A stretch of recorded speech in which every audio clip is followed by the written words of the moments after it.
Mbak? Karena lengkap suratnya. Mana bisa ditunjukin Mbak? Ini. Jadi aman ya Mbak ya? Iya. Makasih Mbak. Untuk kegiatan hari ini dilaksanakan Giat 21 di Jalan Merdeka.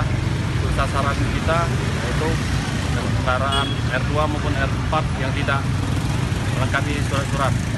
Untuk kegiatan hari ini udah berapa banyak Pak yang mendapatkan pelanggaran Pak? Jadi untuk pelanggaran baik R2 maupun R4 untuk tilang sudah terkumpul hampir 102 tilang. Pelanggaran terbanyak ada pada apa Pak? R2 masing tidak mempunyai SIM, berikut tidak memakai helm.